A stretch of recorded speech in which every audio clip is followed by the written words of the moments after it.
Welcome to the Waiver Wire. Waiver Wire. Waiver Wire. Waiver Wire. Waiver Wire. What up? Oh, fuck, I can't do it. What up? Welcome to the Waiver Wire, where fantasy players become fantasy legends. Oh, man. We got a special one today, babies. We got my man, Aleksander, in the house. First time. This is the Macedonian gentleman that I always talk about. You've come up many times on the podcast. You don't know that, but I've talked about him many, many times. And he came out today. Today's a special one. Today is actually my birthday, which is kind of crazy. December 27th. Not a good day for a birthday, by the way, if you were wondering. Not the best. Not Jesus outshines me every fucking year. Overshadowed by Christmas. Every fucking year.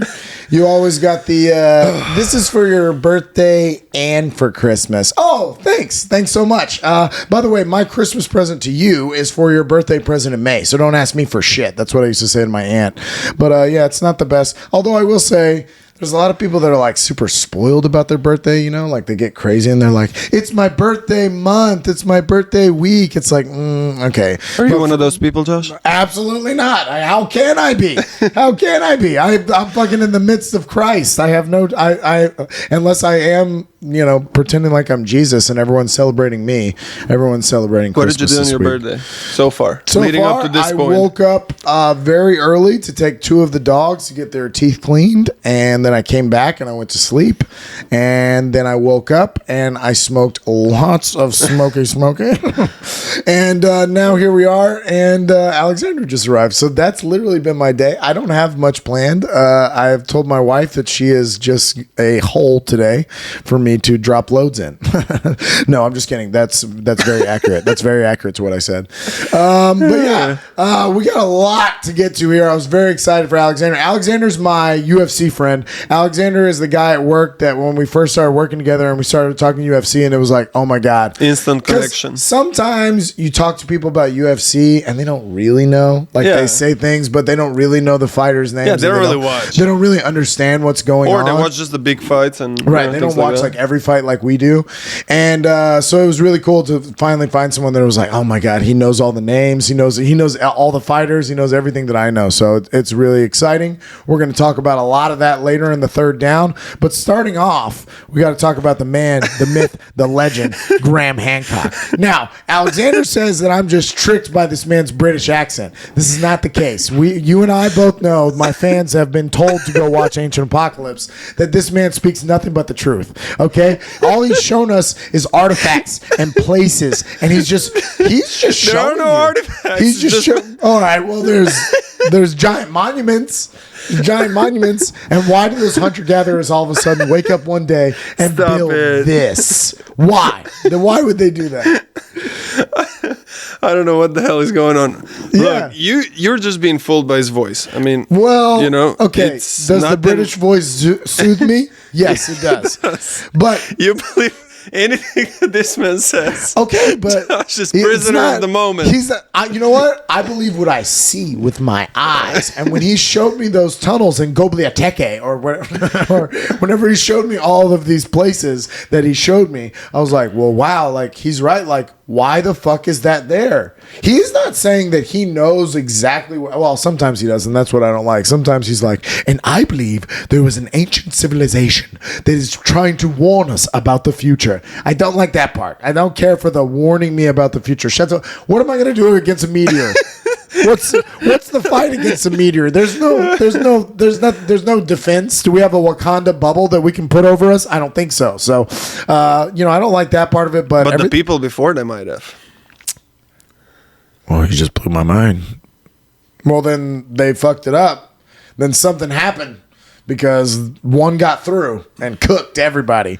It's a good question, though. Maybe we are. I mean, the Earth is so old. The Earth is 4.5 billion years old or something is the last thing that they figured out about. And even that, they're guessing. Carbon dating is just guessing. Carbon dating is that you find a bunch of material of old wood and rock and soil, and you test it all to see, okay, well, this compares to something. So are they guessing like how old it is? Or they're like for sure? Carbon dating is they take the youngest year that they can find. So if they find a whole bunch of wood and they're like, okay, well, the youngest one that we can find is 4,000 years old, but we have stuff in here that is definitely older than that, like way older than that, they have to call it 4,000 years old.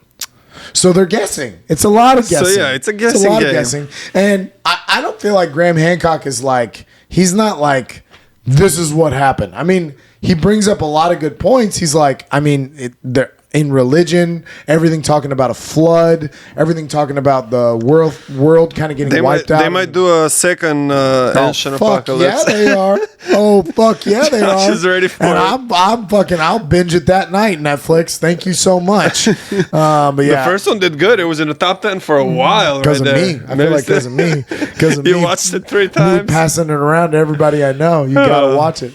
Another thing that we both agree on is how fucking And this is rare. terrible. We usually don't agree. Yeah, usually on movies we're not on the same page. But Black Adam, trash, unbelievably bad. Why? Why was it so bad? I mean, we still had to watch it because of The Rock. I didn't finish it though. Yeah, he didn't finish it, which I don't blame you. I mean, I don't know why I finished it, but It was late and all that. God, the Pierce Brosnan, the amount of Pierce Brosnan in this movie made me mad. The Pierce Brosnan death that was supposed to make me be like, oh no, not Pierce Brosnan. I didn't give a fuck. I was like, thank God he's dying. How did he die?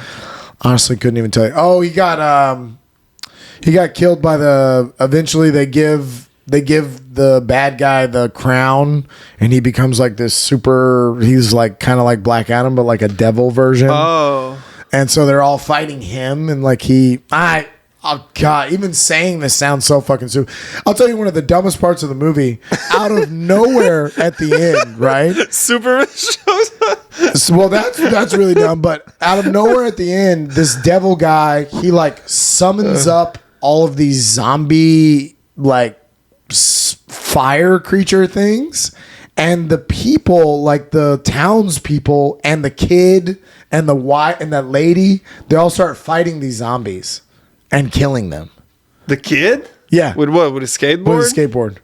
Not even kidding. You nailed it with a skateboard. Oh, he hit him with the skateboard Yeah. and it. Oh That no! fat guy Muhammad is running around being like, it's okay, I die by electricity, because Pierce Brosnan tells him that he's going to die by electricity. I mean, listen, I can't say enough. Oh yeah, but that little back and forth that they had between each other, like the not the eagle guy, the freaking Falcon wannabe, Sure. and then Pierce Brosnan, like when they had that, like, you know, who dies or whatever. I think they had a little moment on the plane. It was bad. All of it was bad. The flirting between the color girl and the new Ant-Man, all of that was blah, blah, blah, blah, blah, blah. Fuck Black Adam. So now is James Gunn? He's gonna be like in charge of everything, all of it, or Yes, and he's already fired Henry Cavill as Superman. I think he's gonna wipe it all out. I think he's gonna just start over on everything, which he should. I mean, there's no. But who else would play Superman? Who'd be a good Superman? the problem with Superman and the problem with most DC characters, there's no demons. Like Superman's like a perfect fucking dude. He's just like he's a boring character. He just walks around going, "I am honored. He's Superman. He's I am everybody's honored. favorite hero. I am honorable. I am very honorable." Who is the first superhero you knew about? Of course, it was Superman, and then Batman, maybe Spider-Man. But that doesn't make good That doesn't necessarily make good movies. I know, but still, they can make something. I think. I guess whatever. Fucking DC. The Man of Steel movie Man of wasn't Steel bad. was pretty good. Yeah. I liked Man of Steel. I thought Man of great. Steel was a good movie. Yeah. But Henry Cavill is like great Superman. Like, sure. But the worst Marvel movie shits on that movie. The Shang-Chi and the Seven Rings shits all over that movie. And the 10 Rings. Seven. Or no, was it 7? I don't know. Eternals is way better than Man of Steel. Like, no matter what you pick for your best DC movie, other than The Dark Knight, those don't count. The Dark Knight trilogy is a Are whole. they DC, The Dark Knight, Well, too? Batman is. Yeah, Batman is. So it has to be because it's under that umbrella. But but those movies are like Heath Ledger won a fucking Oscar. Like this is all time great movies. Like you can't. That was crazy. Yeah, you can't count that kind of stuff. But yeah, Black Adam. Fuck Black Adam. Holy shit, we talked a lot right off the jump. We talked a lot right off the jump. First down. Oh, welcome to the Tom Brady Hour. Always the Tom Brady Hour. That's how we like to start off the show, especially when my motherfucker gets a win, baby. Looking like he is going to limp into the playoffs. On the highest of holidays on Christmas. Yeah, I gotta say though. And I love my guy. I love Tom Brady. Everyone, it's very documented. But they don't look good. They don't. It does not look. It does not look like that. Once they're in the playoffs, then everything is possible. If they make it, then we'll know. see. But their defense just doesn't. Listen, this was Trace McSorley. Okay, not Colt McCoy, not Kyler Murray. This was the backup to the backup. And he looked bad. He looked really bad. He was off on a lot of his throws. They were trying to run the ball, and that's the problem is that this Tampa Bay defense, I mean, they only gave up 16 points, but honestly, when you saw the way the Trace McSorley guy played, they should have given up 0 points. I know, but anything can happen. It's That's like true. over one It's the game, NFL, and anything can NFL, happen. People get injured, everything is possible. I hate to say this. I love Tom Brady. He finally is afraid to get hit. One of the things that has made Tom Brady for so long is that he could stand in the pocket and madness is coming towards him and he stays calm and cool and he delivers the ball perfectly. What's happening now is he knows that, like in the beginning of this game, his left tackle was already out. It was a backup at left tackle, which is your blind side. That's the side that you feel the most vulnerable from because you've got your back to it. And then the second play of the game, that backup went out with completely out of the game. So it's this undrafted dude from who the fuck knows where is playing left tackle. So Tom is, if you watch, he's getting rid of the ball instantly. He's going bop, boom, bop, boom. Now, what happens is now you can't get down the field because they're all he's just throwing short little swing routes because he's just trying to hope that you get free. Like Leonard Fournette had like a 40-yard play, but it was he threw him the ball out of the backfield and he just got loose. So the problem now is that he can't. The way you win in this league now is you're Patrick Mahomes, and you can dink and dunk when you need to, but you can push it down the field. And he always could push it down the field. He had guys like Gronk and Edelman that he could find down the middle of the field. But Mike Evans isn't a speed guy. He's just a big body. So he's somebody. Are they all healthy? Like who's playing now? I mean, Julio Jones has never been healthy this entire time. He went in and out of the game on Sunday night the whole time. He wasn't playing. And Chris Godwin, not really a speed guy either. He's more of like a quick. You have a good slot guy that is big and can kind of break tackles and things like that, and has got good hands. But he doesn't have the same. And again, his offensive line. They're the worst running team in the league. Worst running team in the league. 32nd in running. In rushing. Leonard Fournette has disappeared. They tried with this Rashad White guy a little bit, and that was better, but still not. I mean, I love Tom Brady, and their first round is going to be against Dallas. Ooh. Now, most years I would love to say Dallas is going to choke. There's no way they're going to be able to do this, but what Dallas is good at is getting after the quarterback. Tampa Bay's offensive line is one of the worst offensive lines. Good, bro. Yeah, and I mean their defense, Tampa Bay's defense. I just don't know if it's good enough to fight through this. So the Tom Brady Hour is a happy one, but a sad one because I really do feel like we might be moving to the end of my guy's career. I don't know if this is it. I could see him, Peyton Manning on the Denver Broncos. That all he had to, bro. If you're the San Francisco 49ers. Why? Why not? What? Why not? Just take Tom Brady for what? For what? For a year? Win a Super Bowl? And give what for him? Dude, doesn't he's going to be free agent? He's going to be a free agent. So if he's a free agent, they don't need to trade for him? Pay him $2 million. And you think he'd like that? He can go to Fox Sports and make He was born in San Francisco. He's from San Francisco. Die-hard Niners fan. I know, but how much is the Fox deal that he has? $375 million. Yeah, so what do you... You know that he wants to go out. He wants to go out.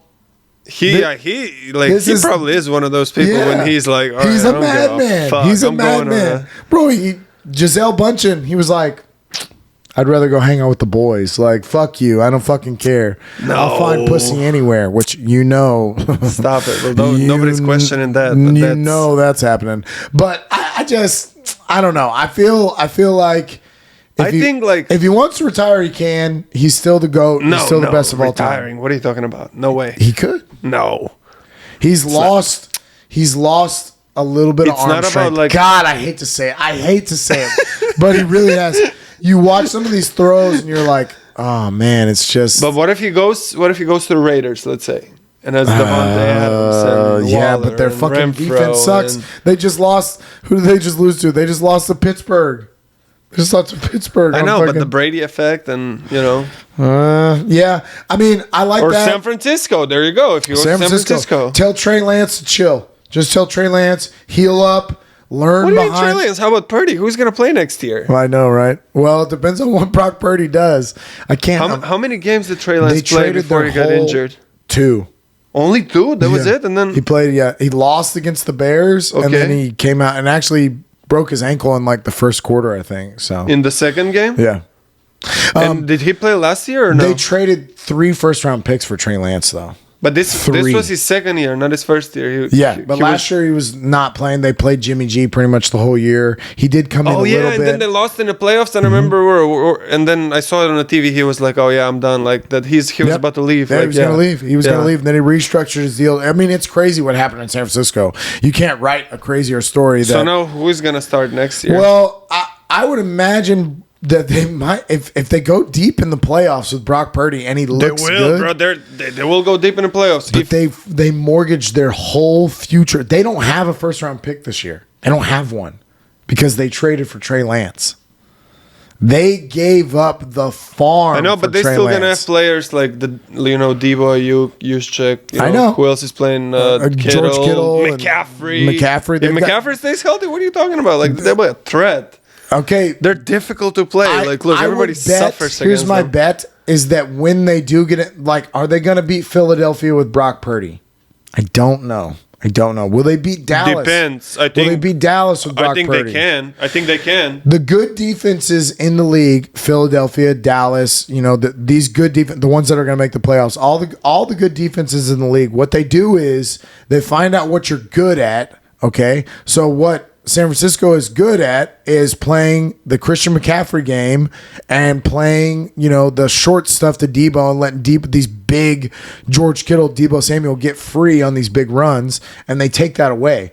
They force you to be a Brandon Ayuk, a fucking Brock Purdy to Brandon Ayuk deep is what's going to have to win the game. Yes. So does Brock Purdy have it? I hope so. Yeah. It'll be the craziest story ever. It'll be the craziest story ever. It'll be wild to see what happens in the playoffs with them. I think San Francisco has a very good shot. Their defense, Nick Bosa's defensive player of the year. I think they have a good shot, but I don't want to sit here and say that they would give up on Trey Lance. That's why I'm saying they might not even take on Tom Brady. Definitely if you think Brock Purdy's the guy, bring Tom Brady on. Let Brock Purdy learn from Tom Brady. Can they trade Trey Lance? Can they trade for him? Can they trade him? Yeah, but you're not going to get what you traded 3 first-round picks. You're not going to get that back. Oh, yeah. Nobody's going to give you that back. Yeah. Then you look like an idiot. Then you look like, God damn, why'd we do this? So, yeah, it's complicated with San Francisco. Vegas makes much more sense because Vegas can just get rid of Derek Carr because he fucking sucks. He threw 3 interceptions on fucking Saturday night. He sucks. Yeah, Derek Carr sucks. I'm out. I was the one that was like, oh, the Raiders are going to be good. The Raiders are going to win the division. And Derek Carr proved me wrong. They could have. They had a bad start. Like they're bad now. I know, but they give up games all the time. Yeah, but it's how you start has impact on. If Jacoby Myers doesn't fucking throw the ball to Chandler Jones and they win on a walk-off, I would imagine they were probably going to lose that game to the Patriots. They're a bad team. And Josh McDaniels is a bad coach. They give up fucking games all the time. The fraud. Fuck the Raiders. Fuck the Raiders. Never, ever again. I won't fall for it again, Raiders. No, thank you. I get it. Y'all suck. Now, if Tom Brady goes there, the Tom Brady effect is real. It would have a big difference on him. There's some other teams that, like Tennessee, they don't really love Ryan Tannehill. You bring Tom Brady in with Derrick Henry. Tennessee. They started kind of hot. They won like 7 in a row or something like that. And then Tannehill got banged up, and now they don't. And this new kid Malik Willis that they drafted, but they drafted him in like the 3rd round, and he sucks. He's not good enough for the NFL. But they got Derrick Henry. You know, Tom Brady and Mike Vrabel played together. That could be a connection that goes. Some people are saying that he goes back to New England. No. What is that? No. One more champ, one more chip. It's not gonna happen. They get one more together. I think they hate each other's guts. They get one more together. Ooh, I feel like they won everything and they hate each other. But this is why the NFL is so good, because they just write these stories for you. There's so many storylines that are Brock Purdy. Yeah, NFL is like a organization of sports or whatever. I think they're number 1 in the world. Number one in the world. Like number 1 in the world. No way. Even people say like. Well, people love soccer, so you know. Well, okay, you're too close-minded for that kind of thing. I am not close-minded. Yes, I have tried to watch, and I do not accept this game for you, of turnovers. Exactly, it's like baseball for me. It looks too unorganized. It's too many games without too many meaningless games. You know what I mean? It's but now you understand the rules of baseball, and it makes more sense. I understand the rules. Playoff baseball is pretty good. Like I'd watch that. Yeah. But other than that, regular season baseball, bro. I understand the rules of soccer. I don't not understand the rules of soccer. I understand it's not complicated. The World Cup was fantastic because every game is like... Sure, yeah. Come on. Here's what's wrong with soccer. You ready? Yes. Turnover. Oh, turnover. Oh, turnover. Oh, turnover. Oh my God. Oh, they're so close to the goal. Stop they're so close to the goal. And one motherfucker just poof to the other fucking side. That's what Uncle Dana said. The translation I could have is, imagine if in American football that every single time that someone got tackled, the defender could take the ball away from him and get tackled again, punt it to the other. No, not tackled. You punt it to the other side. That's rugby. That's why these games suck. Because there's no strategy. There's no planning. No strategy. There's no strategy. Get the ball in the net. What do you mean? The way they're set up. Hope that you can fucking. Oh, I shook him. I nutmegged him. Shut the fuck up. Fucking soccer. We're not talking about soccer. 2nd down. All right. So we're going deep into the NFL here. We're going to talk about a little bit of playoff scenario. Who's getting in, who's not getting in, where we sit. And, usually by this point, by week 17, I mean, we only have 2 weeks left. Usually a lot of people are out of it. You almost usually know at this point, okay, this is who's going to make it and this who's not. In the AFC, the Buffalo Bills and the Kansas City Chiefs have both clinched. They have both clinched their division, and they will probably be 1 or 2, depending on what happens in these last 2 games. The Cincinnati Bengals have clinched. They have not clinched their division. Baltimore, there's still a scenario where they went out and Cincinnati could lose, and they could lose that division. But Baltimore has also clinched a playoff berth as well. The Jacksonville Jaguars, with their win and the Tennessee loss, is now the winner of that division, or leading that division. However, they have not clinched. They are tied with Tennessee right now, so it all depends on what happens in these last 2 weeks. But right now, they would be the 4 seed. And the Los Angeles Chargers last night with beating the Indianapolis fucking Colts that are... they're a waste. They threw Nick Foles out there last night, and he looked terrible. But they're pretty much done. And the Chargers, I don't know. I'm not sold on it, but they did clinch it by going 9-6. They will make at least the playoffs. They might be the 6th seed. They might be the 7th seed. But man, the Miami Dolphins have really fallen, haven't they? They started 8-3. They were really killing it, and they've lost a lot of games in a row here. They were like 3-0, and then they were 3-3, and then they were 8-3, and now they're 8-7 or lost 4 in a row. They're 4 in a row, damn. So behind them is New England at 7-8. The Jets are 7-8. The Tennessee Titans are 7-8, and the Pittsburgh Steelers. I cannot believe it. I got to tell you, I was a hater on the Pittsburgh Steelers. Wait, so the Steelers are 7-8 as well? Yeah. with Frymouth, your boy. Frymouth. Oh, the man. man who cost me everything. Next year, I'm going to get him and I'm going to bench him. I'm going to draft him on purpose. I told him that I'm always bro. like, Frymouth's really good. Frymouth's really good. I'm always big I see on him Frymouth, blocking and over there everywhere. I had Dawson Knox. He started him in his first playoff week here, and he started Frymouth over Dawson Knox and got a 0 out of him, and only lost by what, like 8 points, 6. Yeah, something like that. You would have won. Close. You would have won. You'd have started Dawson Knox. You would have won. Damn. But yeah, the AFC is going to be interesting. Miami. Let's see, who do they got this week? Miami's got New England at New England. Woo, boy, what a game! New England is a 2.5-point favorite, so Vegas thinks that New England's going to win. I don't know. Really? Yeah, I don't know. We'll see. I think that Jacksonville will take care of business, and they will. Who are they playing? They're Jaguars? playing Houston Texans. Oh. Although the Houston Texans, all of a sudden, playing really good football. They beat the Titans this week. So all of a sudden, the Houston Texans. Are they playing here in Houston? Yeah, Jacksonville at Houston. When is this? Sunday at noon. Oh, New Year's Day. Yep. So I think that Jacksonville ends up taking care of business and they win, and Tennessee continues to lose because Ryan Tannehill is out for the year. Let's see, who does Tennessee play this week? Tennessee. I can't find them.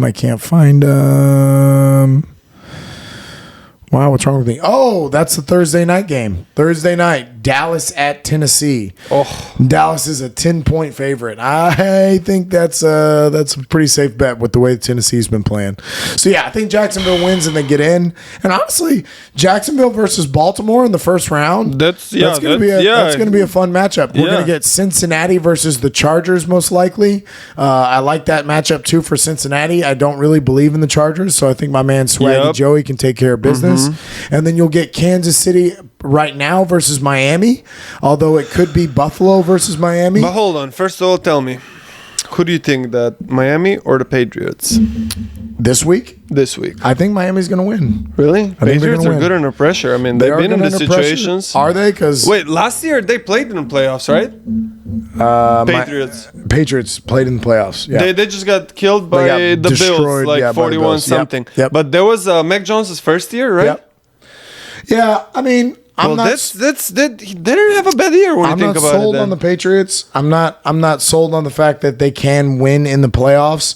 I mean, listen to what I said their matchup is going to be. It's going to be Buffalo or Kansas City. I mean, no, it's going to be bad. I'm not saying they can go out like Miami will get smoked too. That's the problem, is that no matter who plays. Well, Miami beat Buffalo twice, didn't they, or once? They lost the second one. They lost the second one. Yeah, they was in Buffalo, yeah. Uh-huh. And they were pretty close, both of those games. Both of those games were really close. But Josh Allen had that big fucking 60-yard run, and they kicked the field goal, and they won. Yeah.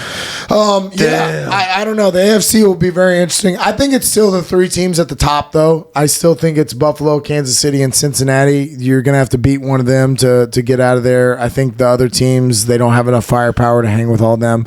But, man, the playoffs are going to be fire. The playoffs are going to be so good. I can't wait. I think this is going to be one of the best ones in a while. I think so. And especially in the AFC, those three teams are really, really good, and it'll be exciting to see. And those other teams, if Baltimore gets Lamar Jackson back, but I just don't think that Baltimore can really go in Kansas and win why? Those games. Because Lamar Jackson. Because he loses. I don't know. He loses. No. He makes bad decisions at the worst time. It's true. You go and you watch the man. He makes the worst decisions at the worst time. It's not the fact that he's not an athlete. He's an athlete. He can throw. He does have an arm. He's great. He throws in the fourth quarter. In the fourth quarter, he'll throw a pick in the end zone to end the game. He does that shit all the time, bro. I'm telling you. You go back and watch him in college. Same thing. In college, he would get into the biggest moments. He'd blow it. Sam Owens. Okay, diehard Louisville Cardinals fan. Oh, he loves him. And he always talked. He agrees with me 100%. He always said, you know what? In the biggest games, that guy blew it. That guy, there's the butthole puckers. Is he injured now? Or yeah, he's injured. And is he going to come back for playoffs? Why would you? Let's say you get more injured. Now you're fucking up your chance of getting this huge payday that you're about to get. Everybody's talking about that. I think he's like All right. a lot of people like are saying everything, but they don't know. Like I First feel of like, all, Baltimore is going to tag him if they don't come up with a deal, and he knows that. what does that mean? The Tagging NFL again? tag means that they give you one tag per year to where you can, if you have a free agent like Lamar Jackson, his deal's about to run up, you can tag him. And what that means is they get an average of I think it's the 5 highest from their position. So he'll get like 40 something million because it'll be like Aaron Rodgers, Dak Prescott, Josh. It'll be like all of theirs, like the top 5 quarterbacks but in the NFL. Then you get an average of that. It's still gonna be good. Oh, it's going to be nasty. It's going to be like 40 something million dollars, but it's for 1 year. So you just get it for 1 year. The Washington Redskins did it to Kirk Cousins. You can do it twice. You can do it to the same player twice. Like year after year, back to back. Well, you have to because obviously. Oh, yeah. If you don't sign him, he's gone. Yeah. Right. If you don't sign him the first time, he's going to be like, well, fuck you. Don't fucking do that to me again, which is exactly what Kirk Cousins did. Why would they mind it? If it's average, it's like 40 million for 2 years. For 1 year. You know what I mean? Yeah, back to back. Like, well, yeah, but I mean, okay, here's the problem. If you're Baltimore, I would imagine one of the reasons that you're not re-signing him right away, that you haven't already done it, is because you might believe what I believe. But you're saying these things, but who else are you going to get in the instead draft of him? this year? They're going to be 4 quarterbacks that are NFL ready. I know, but still, you have something that is familiar. I have Jimmy Garoppolo. I have Daniel Jones. You really going to play Jimmy Garoppolo over Lamar Jackson? Jimmy G has been to a Super Bowl, my friend. And Lamar Jackson has won one playoff game. You would have Jimmy Garoppolo. In the 4 years that he's played, Lamar Jackson's won one playoff game. That's bad. And he's been to the playoffs every single year. Last year, who did I play? Who did I lose to? I can't remember, but still, I'm just saying that Mike White honestly looks better in pressure situations than fucking Lamar Jackson. I think I don't know. And you don't have to ruin your cap. You can get Mike White for $20 million, or you can pay Lamar Jackson $40 million. Now I've saved myself $20 million to spread out over a linebacker and a cornerback and another receiver. And everybody's going to turn on the team if things What are you go talking bad. about? If things go bad, everybody's going to turn. What do you like? First of all, they cannot afford to lose him. In the NFL. Ravens, the Ravens are going to sign him for like a lot of money. Watch. You're probably right. It's going to happen. It's going to be a lot of money. I personally wouldn't do it. I wouldn't do it. But you think that, but who else would you put? No. I think you got to get another quarterback. There's a lot of quarterbacks that I say, Jalen Hurts, Justin Herbert, Patrick Mahomes, Josh Allen, Deshaun Watson, like basically even Kirk Cousins to a degree, Dak Prescott. I get it with those, Joe Burrow, even Tua a little bit this year. There are guys where it's obvious where you go, okay, this is our guy. We got to roll with it for a little bit. Why is it not obvious for Lamar? It's not working. It's not working. You keep losing. But they don't have a lot of great people. They're 10-5. He gets and imagine what they would be. Okay, Tom Brady. Well, yeah, imagine Tom Brady now. They're not going to get. Why not? It's a terrible position that not terrible. I mean, you let Lamar leave. You pay Tom Brady $5 million. You fucking load up on the rest of your shit. And then if it doesn't work, why would it not work? What do you mean, why would it not work? Well, first of all, as soon as I say Tom Brady, I see championship. So well, yeah, I don't have that same mindset that you do where I think, why would it not work? It's Tom Brady, okay? He walks in the door, they get Lombardi trophies fucking spackled, ready to go. Yeah. But God, we've only been talking about the AFC here. Okay, NFC. So the Philadelphia Eagles, I think that's a lock. Team Lamar. So. You can go ahead, you can go ahead and lock in Philadelphia Eagles at number 1. They've clinched and they've won. They actually, I don't know if the division is still open. I think that technically Dallas could win out and Philly could lose out, and there is a chance that they could flop places. I very much doubt that's going to happen. You saw how they looked with Gardner Minshew. I mean, they get New Orleans this week. I think they're going to beat New Orleans, so I think Philly's got a good chance of staying at the number 1 spot. Minnesota has had more points scored against them than they've scored. And they're 12-3. How do you explain that? How do you explain? They just win those games, bro. Those close all games, those games that they you can just- lose those or win, they close win them all. games, they figured it out. They're like 11-0 or like one score games. Something crazy. I don't believe in them. I don't believe in them. I don't Why believe. not? They can beat anybody over one game. Because they can can't score. They can't beat the Niners. They can't beat the Niners defense. They can't beat Philadelphia. They can't. But they got some can't beat weapons. They can score. They can like. I don't know. Justin We'll Jefferson. see. Justin Jefferson is good, and they all of a sudden, like in that Indianapolis game, you think they're out of it, and they can come screaming back. I get it, but in the playoffs, Kirk Cousins has proven that the butthole. Packers. You say that about everybody besides Tom Brady. Well, like if it's not true, then you let me know if it's not true. Patrick Mahomes' butthole doesn't pucker. But every year, Joe Burrow's butthole doesn't pucker. Well, actually, yeah, that's. Jalen Hurts' butthole hasn't puckered. How about Josh Allen's? Butthole puckered. Justin Herbert, we're about to find out. Yeah, his butthole puckers for sure. Lamar Jackson is, you can't get anything in that fucking. Stop Lamar it. Jackson, Look. you'd be like, Stop. and he'd be like, she can't get in there. You're going to get canceled for this. No, they can't cancel me. I've talked about wild things on here. Fuck the algorithm. San Francisco is the number 3 seed. They've won that division. Minnesota did win their division, though. That's going to stay where it's at. These top 3 are not going to move. They're not going to stay. They're not going to go out of this top 3. I just don't think. Maybe I'm wrong. Probably I'm wrong, but I just don't think Philadelphia can do it. Oh, I don't know, man. I don't know. Philly is really, really good. They are good. You know, they're like 13-2. They're good in every part of the game. They have a good defense. They run the ball. Plus Jalen Hurts. Jalen Hurts. Down. Let's Ooh, go. Let's go. Channel View, baby. Then we got Tampa Bay still hanging in there. Scarily enough, Carolina and New Orleans are not dead, because if they win out and Tampa Bay loses out, one of those could win the division to make the playoffs at a fucking 8-9 record, which is crazy. Damn. But that's crazy how you can win your division and have a terrible like. we got a huge game this week though. Carolina at Tampa Bay. Oh, This is for everything. Tom Brady's got to win this game. Carolina just beat them in Carolina 20-3 2 weeks ago. Oh, 20-3. So we'll see what happens. It's Sam Darnold now, and is Sam Darnold starting? Yeah, and Sam Darnold that just killed the Detroit Lions this week. Absolutely crushed them. They won against the Lions too. Killed them. So it'll be a very good game. That's a very, very big game. Very big playoff implications.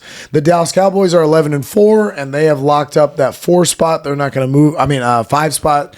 So no matter what in the first round, you're going to get Dallas versus Tampa Bay. Okay, assuming that Tampa Bay wins, and it's going to be in Tampa Bay. So what you said? Oh, so Tampa is gonna have home field. Oh yeah. Oh my they god. Won the top 4, because if you win your division, you get a home playoff game. So it'll be in Tampa. Cowboys unlucky again. Oh my god, bro! And of all the things that you talked about, where you said anything can happen, Tom Brady in the playoffs, anything can happen. Everybody's a cowboy from my girlfriend's family. Everybody. You have no idea. Gross. That's disgusting. Yeah, I know. But then the 6th and the 7th seed are very liquid. It is very liquid. It could go anywhere. I don't believe that any of these teams have clinched. The Giants and the Washington Commanders are currently in the 6 and 7. The brother will love that. And Tyler Heineke. with Taylor Heineke and a tie, a fucking bitch ass tie in there, which I hate. But Seattle at 7-8, Detroit at 7-8, and crazily enough, the Green Bay Packers have risen back up to 7-8. So there is a scenario where the Green Bay Packers win, and then they would end up playing the Minnesota Vikings, their division rivals, in Minnesota for the first round, which would be absolutely bonkers. Hey, when the Packers did it, when they won it all, it was from a wild card. Yeah, it was. So. It was from a 6 seed. They didn't have 7 seeds at that time. The Giants play the Colts this week, so that's probably a win. I want to say that they can probably get that done. Never know. Jeff Saturday and the boys. Yeah, they haven't looked good though. The Colts of the last couple of weeks have kind of been like, saying this is not going well. They're in disarray. Yeah, last night was really bad. But Washington plays Cleveland this week. Another team that I've said it before. This is a wash for Deshaun Watson this year. You're going to get a whole new Cleveland Browns team next year. But you think Deshaun comes back? Oh yeah, dude, they've locked him up for like 6 years. Yeah. Oh yeah, 6 years guaranteed. And he got $230 million guaranteed. Oh my god. You don't get guaranteed money in the NFL ever. And this man diddled a couple of masseuses. So no, they don't have a choice but to play him every time. He's definitely coming back. Oh my god, he's definitely coming back. And I have said on this show many times, and I'll say it again. Next year, give me all the Browns. Give me all. I'll take Nick Chubb. Really? I'll take Amari Cooper. Oh, he's gonna ball, baby. He's gonna ball. Deshaun Watson's a top 5 quarterback. Every single time he's been on the field, he's a top 5 quarterback. He just played on the bitch ass Houston Texans. He kept us alive. They were pretty so good many with times. DeAndre Hopkins Yeah. and who else? They He kept Bill O'Brien's job by winning the division year after year. Whenever he first came in the league, when they almost beat the Chiefs, I remember. Yeah, they were up 24-0. Yeah. It was, I mean, Chiefs fucking. Yeah, the Chiefs blew it, the Chiefs blew it. The Texans blew it, but interesting in the NFC. I think there's more parity in the AFC. You really don't know what could happen with some of those teams in the AFC. In the NFC, it's Phillies to lose. I really believe that. It is Phillies to lose. If they get Jalen Hurts 100% healthy. Bro, San Francisco? I know. That's probably their biggest competition. I don't believe in Minnesota, but San Francisco is capable of beating every team also, over there. Don't get me wrong. The storyline of everybody doubting my man, even me at this moment, like even putting clips together of me saying like, I don't know, he's getting old. And then all of a sudden, this fucking guy gets to the playoffs. Oh my God. And he sits in a dark room and he just fucking jerks off to film and just sits there and just goes, Stop it. Oh yeah, I'm going to fuck your defense so hard. There's a clip that they put out actually this week of, he says hut. He goes under center. He says hut. He fakes it to Leonard Fournette, and he tells Leonard Fournette as he's like passing by him and faking it, cover 2, which means as he said hut, he analyzed what they did, what the defense did, figured it out, turned around, and went cover 2. Like, that's crazy, bro. That's crazy. What is cover 2? Defense. It's a defensive call. It means that they're in a zone cover 2. They're putting 2 men in each little area to kind of help each other rather than playing man. Okay, so cover 2 is zone. Basically, they defend space instead of they're going man to man. Man to man. Yep. And they're doing it in tandems where they're. I might be butchering this because I'm not an NFL coach, but it basically means that like if me and you are in the same area, then we need to switch with each other. We need to communicate with each other Like, and we say need to like, see who hey, if they cross, you go that side, I go this side. We don't just follow the same guy. But sometimes, you go into man coverage when you're trying to. Man coverage is better when you think that it's going to be a run, because then you can free up your linebackers to just say, okay, you cornerbacks cover these receivers, and I'm going to focus on what's coming out of the backfield. I'm speaking very vaguely about football right now, and I'm probably saying some dumb things, but that's the general idea of defense, and that's why. But it's amazing that he would see that. Other quarterbacks are not saying hut, dropping back, and telling their running back, it's cover 2. But I feel like this year, like a lot of new quarterbacks had like a chance to play. That's usually not the case. Yeah, there's a lot of new quarterbacks this year. A lot of new like quarterbacks. Everybody. I mean, San Francisco third quarterback Brock Purdy. Well, you've got a huge exodus of some of these. Ben Roethlisberger, Drew Brees, Phillip Rivers. Now you see Aaron Rodgers kind of coming to the end here. Like there's a lot of these. I mean, Tom Brady. There's a lot of the. I thought old you're not gonna say his name, and it fucking kills me to say it, but there's a lot of these guys that have been running the league for years and years and years and been winning. I mean, over the last 20 years, I think like you can only, that's like Tom Brady, Ben Roethlisberger, and Peyton Manning.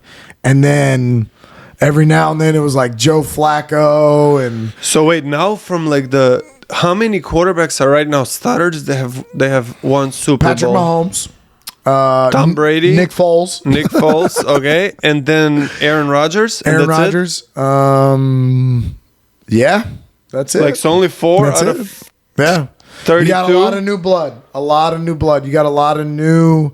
Like people like Jalen Hurts has never been to the playoff, right? It's gonna be his first Yes, this they year. went last year and they got embarrassed by Tampa Bay. They got the shit beat out of them. Was by he Tampa playing Bay. last year? Yeah. Though, or? Okay. Yeah, it was just it was a different what's it called? Different Eagles team. Yeah, they just weren't, they were young. He showed his inexperience. I called it. I said it last year. I said, "Okay, but next year, AJ Brown. watch out for these I didn't know they were going to get AJ Brown either. The minute they got AJ Brown, I was like, "Oh, shit, this is nasty."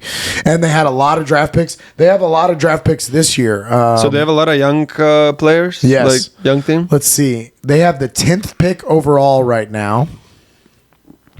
Then they have another one in the first round too. Right now they would have the 32nd pick and the 10th pick overall. They have two picks in the first round. That's pretty scary. So yeah, I believe in Philadelphia and I believe in Jalen Hurts. He's going to get paid. You talk about somebody who's going to get paid. He's going to win the MVP and then he's going to get paid a lot of money. Probably just like Lamar Jackson.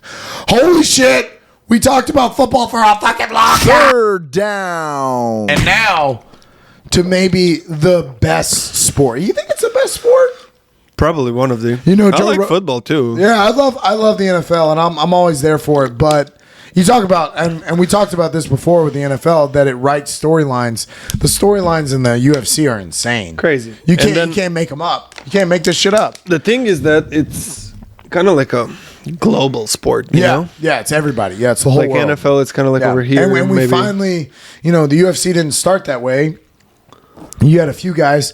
You had Fedor, and you had places in Brazil, but Dagestan wasn't pumping out these fucking bitches.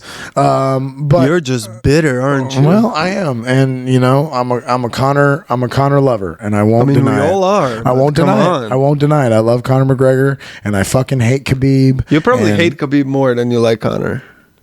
Yeah, that's accurate. It's because his fighting style is annoying. What do you mean? There's no getting away from it.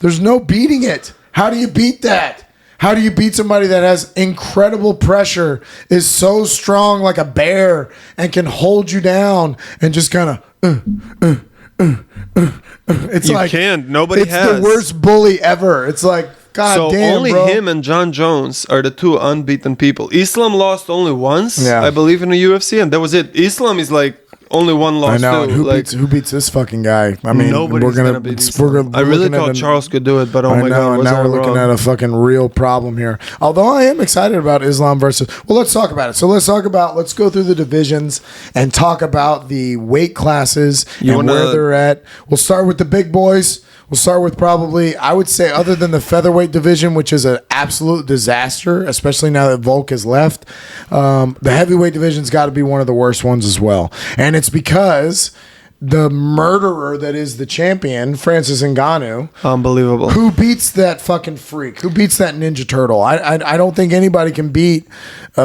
Francis Ngannou other than He's a maybe savage. the best He's the fighter of best. all time. Not Johnny maybe. Bones. The best fighter of all time. I think he could do it. You do think it. John Jones beats Francis Ngannou? The same way that Stipe beat him. I think he just outsmarts him. He stays away from him. He keeps him at distance. Eats a couple shots. He wrestles him when he has Yeah. to. He outpoints him just on how quick he is, because he's going to be quicker than Francis. He's going to be faster. The only way to he's beat more Ngannou is to athletic. take him down. You're Yeah, the way definitely not Stipe knocking did him it. out. Yeah. Stipe just held him down. Stipe didn't let him get up. He just wouldn't let him get up. Now, Francis has shown that his wrestling has gotten a little better, so there's a possibility that maybe he could. And I mean, he's going to outweigh. No matter how much weight John Jones has put on, Francis is going to outweigh him. I think it won't matter. I think John Jones has been gone for a long time. I think he comes in. I think Francis Knocks him out. Yeah. Man, probably the biggest fight of all time, though. Yeah, definitely. Probably the biggest fight of all time. It's gonna be a holiday. If they make it happen, it's gonna be like, holy shit. If it's in Africa, oh man. And No, they'll do that. International fight week in Vegas, July, middle of the summer. but you heard Uncle Dana though. What he said he wanted to do it in desperate. Africa. They're desperate to do in Africa. I know, but I don't think that fight. Like, I think Vegas is just Okay. Well, either way. They always do like the biggest fights. Also, Like, imagine this. Imagine it's the flip side of what you're saying. Imagine John knocks him out. I just can't, honestly. I'm trying to like think of it that way, but listen, obviously it's UFC. Anybody can get got. No, hey, and John, I'm wrong all the time. John so. at heavyweight, all I have is Instagram pictures and videos of him, you know, like working out and the weight that he's put on. It's scary, bro. It's scary. He's a fucking tank. He was always. I know though, but that wasn't like. You know, he wasn't winning because of that. He was winning because like he was like this long guy that like people can't get close to him, like choking people, and elbows, knees. Maybe the rest of the division caught up, but bro, early John Jones. Oh my god, he was ending dudes. Oh, he was ending dudes. He was flying knee people. I mean, light heavyweight. Honestly, I believe that like even right now, light heavyweight, he beats them all. I don't think anybody touches him. Like, he beats them all. Even on Goliath. Like I think all of the people that have called them Jan Blachowicz, Glover, Yuri, you weren't really the lightweight. You weren't really the light heavyweight champion. I mean, yeah, but it's been a long time, and John has been doing some crazy shit. So like, but the truth is, the real light heavyweight champion for the last, I don't know, how long has he been fighting? As long as John Jones has been in that division, he's been the champ of that division. He's definitely overshot. Daniel Cormier. Oh, stop it. Don't say that. Bro, they call him the double champ. It's bullshit. He was the double champ. He won off a technicality. Oh, which technicality? He went and he knocked out Stipe and then he won the belt against Rumble. The only reason that my man wasn't there was because of steroids. And I don't respect that. I don't give a fuck that he took steroids. I don't care that he did cocaine. You're a dick. I don't care that he hurt a pregnant woman. I don't care. Stop it, bro. I like my guys like that, you know? Stop it, bro. What are you doing? He's the best one. That's when he's the best. You know it. I know it. What's the best John Jones? After a night of cocaine, after a long night of hookers and cocaine. But no, but they're saying like for all this fights, he wasn't even training. Not like even for like training. Gustavs, just like, coming in and just fucking murdering people, bro. Oh my god, amazing. And then like, bro, I mean, look at John Jones versus DC 1. It's pretty close. I think you could maybe. I mean, I thought John Jones kind of won easily, but it went to decision. Whatever. He's crazy because when he downloads your shit and he figures you out. I mean, we saw the head kick. We all saw the head kick. You got the belt after the head kick. You got the belt after he fucking knocked you out. And the second time he fought Gustafsson, oh my god. He destroyed him. Yeah, it was crazy. He killed Gustafsson. And Gustafsson's, if John Jones doesn't exist, Alexander Gustafsson is definitely a champion at some point. I think DC beat him. They fought. But I'm saying, like, it would have been DC and Gustafsson. It would have been DC. Because DC beat them all. Fair enough. But I'm just saying, John Jones is so much better than everybody else that I don't give a fuck that he took steroids. I don't give a shit. Why is that? Well, it's a big deal. Me that DC in the back of his mind doesn't kind of think that. What? That I never really actually won this belt. No, he doesn't, because the man achieved like a lot of great things. I was live when he knocked out Stipe. That's the only one UFC event that I've seen live. It broke my heart. It was crazy. It broke my heart. Why? I love Stipe. I mean, Stipe was already champion. He had a great career too. Yeah, I have Stipe as the 5th best of all time. There was Stipe after Ngannou, so I think that fight had like a little. But he won that fight, but he did get rocked. Oh yeah, he got rocked, and then he didn't fall, bro. And now he sounds like Rocky Balboa when he talks. He's like, "Fire, fighter." But I love Stipe. Stop that. You love. But and that's an interesting thing too. Do we get Stipe again? That's the other thing with the heavyweight division. No Are we going to get Stipe back again? I don't know. What happened is like all these people like in heavyweight, they've been absent for a long time, and now Ngannou, he doesn't have anybody. When is the last time Ngannou fought? I think it was Curtis Blades. Maybe was it 2022 or 2021? It might have been 2021. I don't know, but it's been a minute. Long time ago. Wait, didn't he fought didn't he fought Cyril Gane last time? Oh yeah, that's right. In Paris. Yeah, that's right. Right? Didn't they do that? And there was like a decision when he wrestled him, whatever. He wrestled him and it was boring. Yeah. And Francis was just being safe. It was just, and also how crazy is it that Cyril Gane one of the best strikers for heavyweights, one of the biggest motherfuckers that we have that could have been a threat to him. He couldn't touch him. No, bro, Francis is very good. Francis is big. Like Francis, yeah, it's wild. You gotta respect his power. Like he kills people. He has to cut weight to get to 265. Who, Francis does? Yeah. On fight night, he's probably 280, 290, and moves like a tiger, and fucking can fucking punch you off the ground like it's a fucking anime, like he did. Yeah, I think honestly, like I think UFC should like if they don't want to let him go, but so now basically he's out of contract with the UFC, but I think they have a clause if they're champions, they have to stay and fight. Uh-huh. He's not out. That by him winning, it extended his contract. Yeah, insane, so, bro. I think he should box. Well, I think him and Deontay Wilder would break all the pay-per-view numbers. That would be cool. I think that Deontay Wilder would kill him because I'm done. And do Jake Paul and somebody on the same card. I'm done believing that these UFC guys can walk over into boxing and just I'm done. I thought Anderson Silva was going to beat Jake Paul. I really did.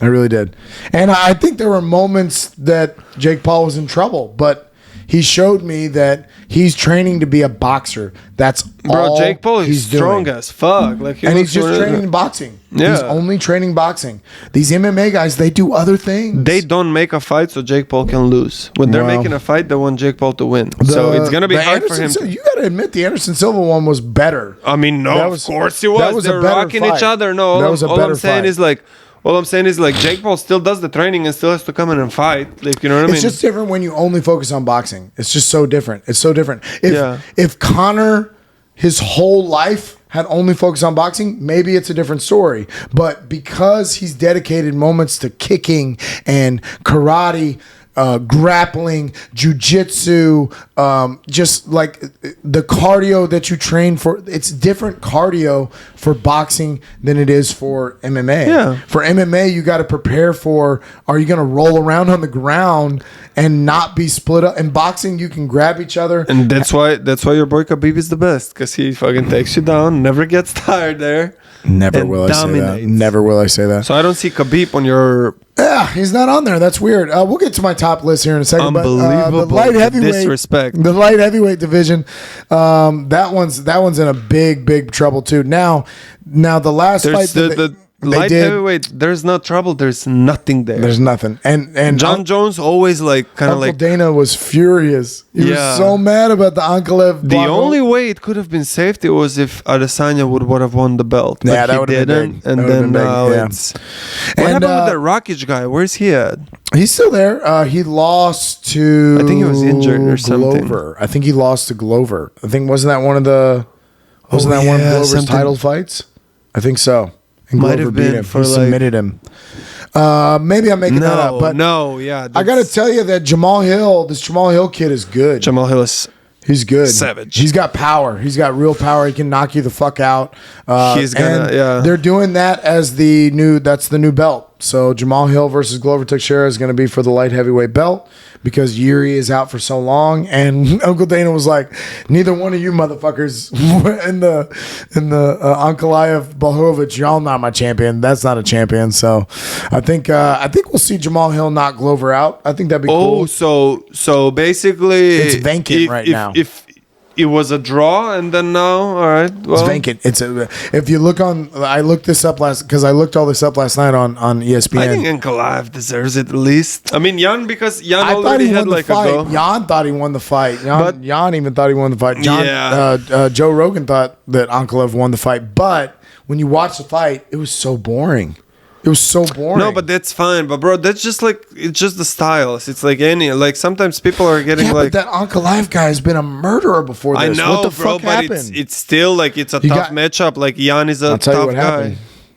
That butthole. That's not it. That butthole puckered. Like the man fight over there. All right, but enough about the light heavyweight because that really is a bad division. And Okay, well, anyways, who do you think is gonna win the belt? Hold on. Jamal Hill. Jamal Hill. I think Jamal Hill wins it. I go for Jamal Hill. Yeah, I want him to win it. Yeah. And then we'll see. Then then we'll get Jan. Jan will fight him. Ankalaev will fight him. They'll do a little round robin of them for a little bit. But that division's in trouble. They really needed Yuri Prochazka because he was really good and he could have been a good champion for a while. But he fucked his shoulder Injury. bad. It's what TJ Dillashaw just retired off of. What just happened to his shoulder? Okay. Now we get to the fucking money divisions, the big divisions, the middleweight. Oh, my heart. Is middleweight a big division now?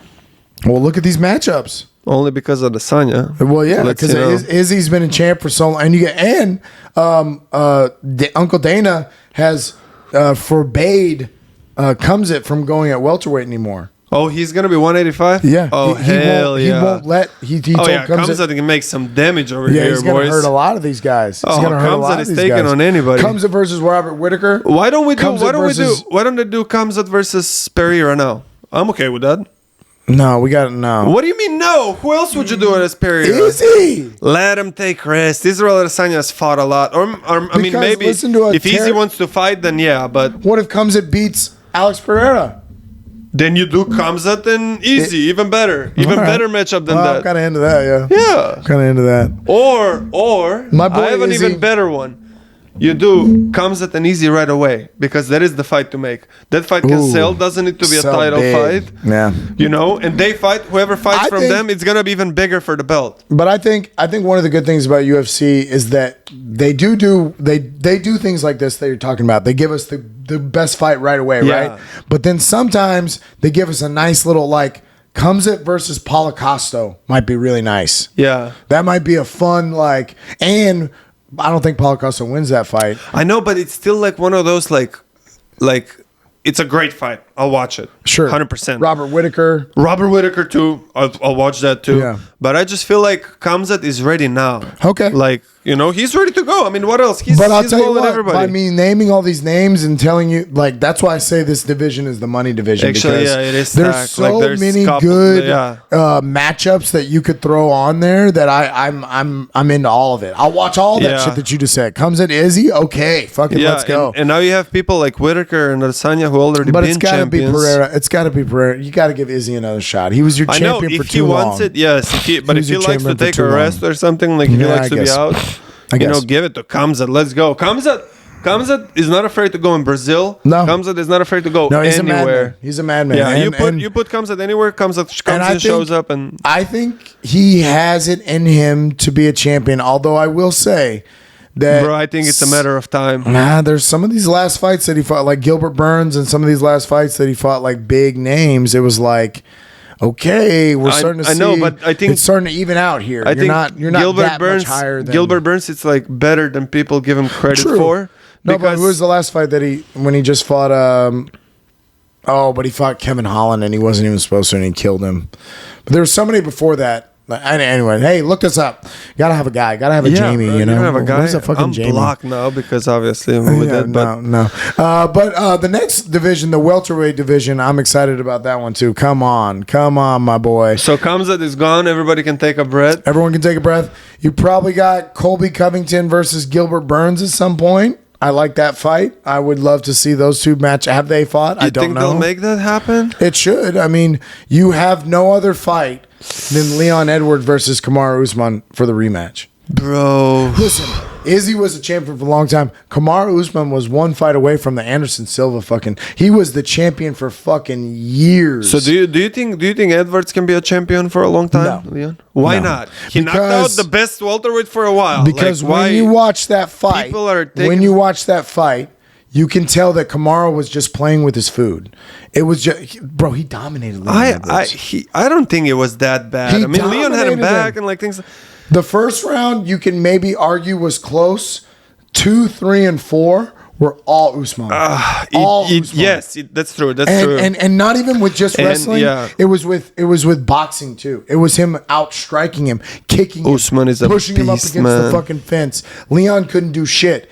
And there was just, listen, anybody can get got. You take a fucking baseball bat to the head, you're gonna go fucking get knocked out. No, you're done. Leon, I've said it before. It's the greatest head kick of all time. And it was it's the greatest head kick of all time. It was like a Hail Mary kind of, in the 5th round. 10 seconds to go or something crazy. No, he had a minute left. Minute to go, yeah. Minute left.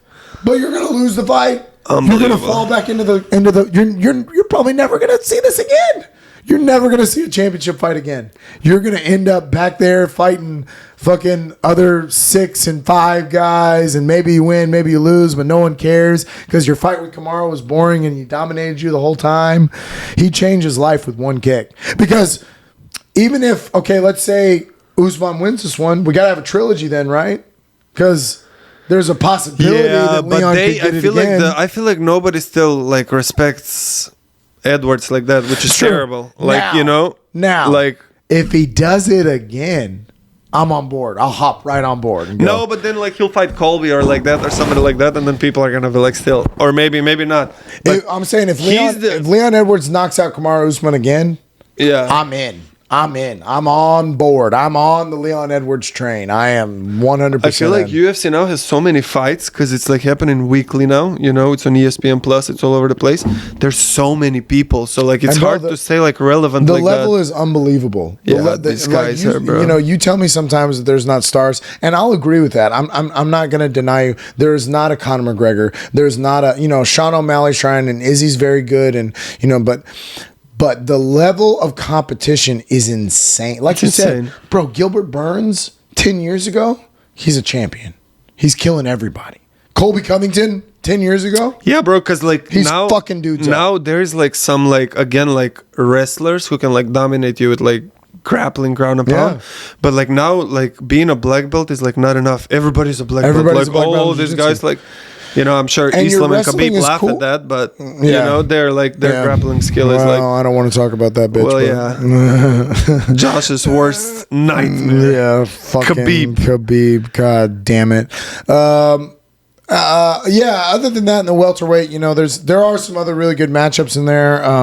There's some up and coming talent. I was looking at. I feel like a lot of people have been off for a long time, like Colby. I was looking up a lot of those names last night. I wish I had them right here pulled up. But there is a lot of good talent in the welterweight division. It's just a matter of time before Kamaru Usman does have to retire. So then you kind of get that freed up. And then Colby could maybe end up winning the division. If Kamaru Usman doesn't exist, Colby Covington's probably your champ. You know, he could have been, those two fights that they had. Best in the world. Shit, he can't fucking beat, he can't beat that one guy. And then we got the lightweight division. This might be your most deep division just because there are so many good guys in it. The problem is they've all fought each other and they've all fucked each other up. Michael Chandler, Justin Gaethje, Charles Oliveira, Dustin Poirier, all those guys have fought each other. You got Beneil Dariush now that can kind of go in there with that. But the other problem is that these fucking bitches in Dagestan. Unbelievable. Look at this guy. Although I will say the terrifying thing about Islam, his striking is kind of scary. Islam is going to be a champion for... I don't know. Who's going to beat him? Who? So look, it's not a good look when, as you said, the division is stacked. Everybody has fought everybody multiple times. There have been wars. I mean, the fights that have been Gaethje, Chandler, Oliveira. I mean, every one of those guys. But I feel like Islam is like right there, and they're like in a different league. So that's why they're going for Volkanovski. Yeah. There's nobody else. I think you're right. I think the other problem is what made Conor so amazing was that he had knockout power. That's what makes Alex Pereira so good. That's what makes Jamal Hill so good. That's what makes Leon Edwards with the knockout. If you have that power, that boom, they can just shut you off. That's what gives you that fighting chance of me saying Conor can beat fucking Floyd Mayweather. He can beat fucking, because I believe I've seen it where he fucking shuts Jose Aldo out in one punch.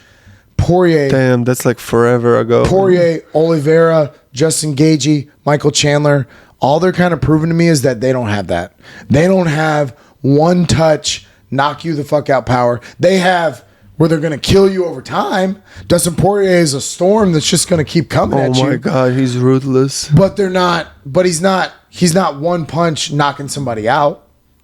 I mean, I think that's the problem, is that there's nobody in that lightweight division that can do that to Islam.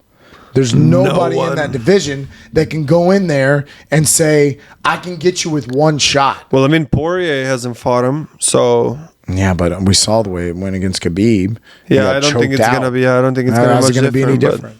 And Poirier has been goddamn. But he still hasn't when tried, I was looking up last night best fights of all time. I just googled, best UFC fights of all time. I cannot tell you how many of them had Dustin Poirier on them. Like, bro, Hooker, Justin Gaethje, Michael Chandler, Michael Johnson. I mean, like the list goes on and on, bro. The list of Michael people. Johnson. Oh my god, I don't even remember that war fight. Hold on. Oh my god, caught him with Poirier caught him with a flying knee.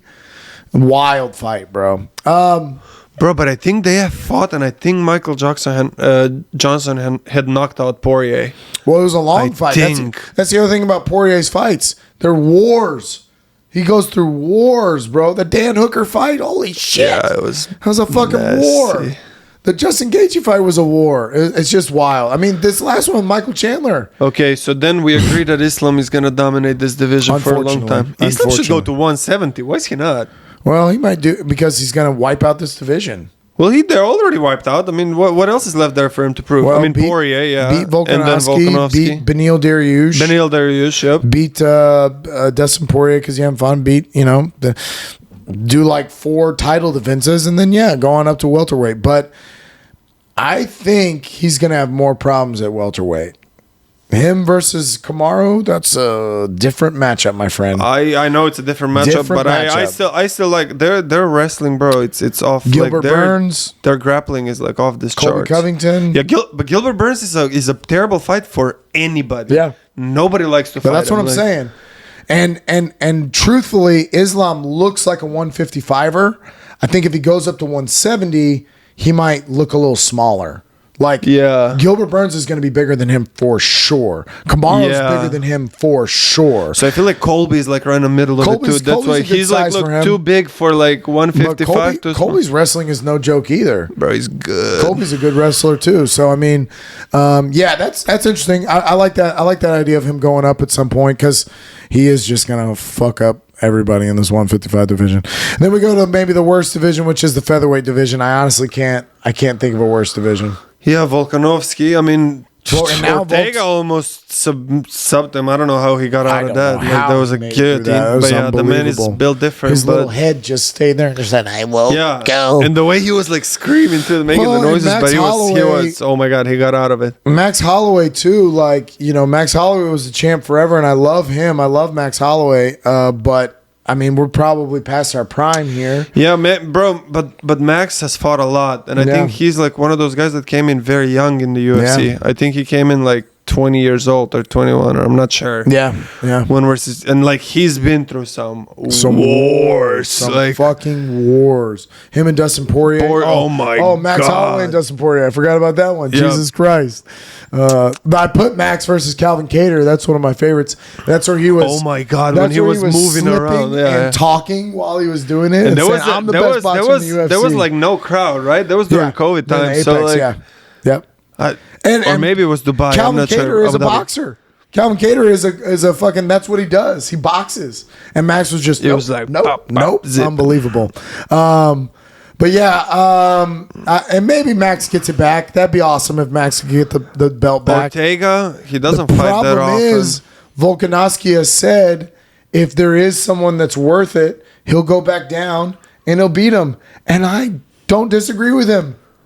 Who beats Volkanovski at 145? Who would be worth it for him? I don't know. I really don't know. I really don't know, bro. I mean, like you said, I haven't been staying up with it for a long Rodriguez, time. I mean, he's still got potential, but I don't know. And then the bantamweight. I noticed that I didn't even. Wait! You know what? I just realized. Sorry, we talked about 155, and we didn't say anything about your boy Patty. Pimblett. It's not. I'm not sold. I'm not sold. Why? We've seen him go up in competition, and in this last fight, he very well could have lost that last fight. Like he was losing the first round. Well, I mean, it can happen. He can have a bad fight. Could be a bad night, bad cam, injuries that we don't know about. His wrestling is good. So you think he beats Islam? Definitely not. Definitely not. I don't think anybody beats Islam at 155. I agree with that, and I think that Patty's wrestling / jiu-jitsu is good. But like you said, it's Jiu-jitsu is not enough for Islam It's or on Khabib. par with everybody else that can do it. Yeah, everybody's a black belt. Everybody can do what he does. Yeah. You're not canceling somebody out with your, like who's this guy that just came off the Contender Series that they're all high on and they all love him and he's this wrestler guy. Oh, Bo Nickel. Yes. Okay, so Bo Nickel. He's an Olympic champion, I think, or something like that. Wild, Is he right? not? When you see that wrestling, you're like, whoa, that could maybe be a problem because it seems like he could Bro, he's like super energetic. He's like super fast. Yeah, it's kind of Khabib, right? Yeah. Like his energy's the same. Yeah. But Patty doesn't give me that vibe. Patty gives me the vibe of I wonder, do you know what weight he is on, Bo Nickel? Is he like bigger, like 185 or 170 or? I don't know. Damn, I don't know either. Hey, look this up. But yeah, man, we talked about UFC for a while here. So bantamweight, Aljamain Sterling is currently the champion. Honestly, he impressed me in this last fight too. I really didn't think that that he would win like that, but he got it done and injured TJ. We injured TJ, but he fucked him up. And Sean O'Malley and Chito Vera. Those two guys are next. Those two guys are next to fight Aljamain. I like the matchup. So wait, Chito Vera won, or you wanna? I'm saying one of those guys should fight Aljamain. But you think they should do that fight again, or I would watch it again? Because UFC, I think it was a bad stoppage. I do think it was a bad stoppage. They got in there too he early. Folded the leg and all that. Sean was he was still responding, and I hated the stoppage in the Izzy Alex Pereira fight. Why? He wasn't knocked out. He hit him with some. He was moving his head. But that's Israel Adesanya. You gotta he'll never give up. You gotta kill him then. I want to see him flop down. I think it wouldn't hurt Israel Adesanya if somebody can come back from that and then win it and do it all over again. It's definitely Adesanya. So he was winning that fight. He was winning that fight. He was winning that fight. Did you see the first round? The end of the first round. That round goes 5 more seconds. This fight's over, bro. But Pereira is so big. But Izzy got him. I know. He clipped him and fucking rocked the shit out of him. I think the second fight is very different. I think you see them both kind of throw fucking caution to the wind and they just go for it. And I don't think it goes 5 rounds. So we'll see. We'll see. Maybe that's bad for Izzy. Maybe it's good. I think Izzy comes out of this. I mean, I love Israel Adesanya. He's maybe the best striker we've ever seen. Yeah, bro. He had some bro. I don't know. I mean, you see what he did to Paulo Costa. Yeah, that fight I will never forget. I still remember that fight, play to play, how did it happen. Oh my god. He humped him. And honestly, he hit him in the temple and did that. But yeah, but he hit him on the side of before the temple. they fought, did Paulo Costa fought Romero? Yeah.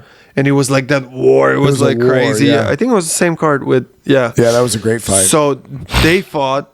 And then everybody was like, how is he going to solve this puzzle? Yeah, Paulo Costa was talking mad shit too. And he fucked him up. Oh my God. That was like Conor versus Eddie Alvarez. It really was. Kind of similar to it, yeah. Wow, is like he a bigger so guy, I much guess, better a thinner than him? guy? Yeah. He's so much better. How is he so much better than him? It just didn't make any sense. I was like, nobody expected this. Yeah. But Sean O'Malley versus Aljamain Sterling, I like that fight. Chito Vera versus Aljamain Sterling, I like that fight. Those are both really good fights. I'd watch Sean O'Malley versus Chito again.